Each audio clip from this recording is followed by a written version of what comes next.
তোমার জায়গায় তুমি বড় করে দেখালে এটা বিএনপির নাম হবে। আমরা তো চাইনি বিএনপির নাম হোক, তাহলে আমরা তো চেয়েছি আমাদের এই ছোট সন্তানদের নাম। মনি আপা যেটা বলছেন, মনি আপা তো নিজের কথাই নিজে প্রুফ করছেন যে এখানে জনগণ আমি তো বললাম অনেক কিছু আমি বলতে পারবো যদি না যদি অংশগ্রহণ থাকে তাহলে আপনি কেন এটাকে আওয়ামী লীগের ভাষায় যেভাবে ষড়যন্ত্র, আপনি তো ষড়যন্ত্র আগ পর্যন্ত গিয়ে গিয়েছেন, যেটা ডিজাইন ছিল, ডিজাইনটা কারা করেছে?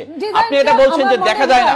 আপনার মনে আছে না আপু, দেখেন আপনার মনে আছে না যে যাত্রাবাড়িতে, না এই যে যাত্রাবাড়িতে যে দুইজন পুলিশকে আপনার ঝুলিয়ে দেওয়া হয়, এই পুলিশগুলো কারা ছিল?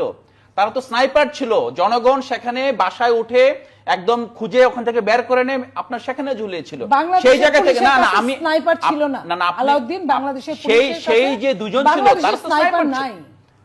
এই স্নাইপার বাইরে থেকে আসছে, এটা বাইরে। যে বিষয়টা বলছেন পুলিশের কাছে স্নাইপার ছিল। আপনার এই জায়গাটা হলো সবচেয়ে বড় জনগণের যে এজেন্সি আছে। আপনি শুরুতে ক্যান্টনমেন্টের কথা বললেন, এখন এটা আপনার কাছে অজানা।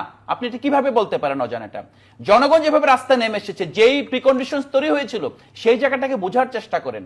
আপনারা আপনাদের হীনমন্যতা ঢাকতে বারবার একই জায়গায় ছিল গুত্তা খাচ্ছেন। এই জায়গাটা আমাদের উদারতা, শুধুমাত্র আমাদের উদারতা আছে। এটা আজ থেকে 10 বছর পরে তুমি নিজেই রিয়ালাইজ করবা যে তুমি কি ছিলা, আমি কি ছিলাম, সোমা কি ছিল, আরেকজন কি ছিল।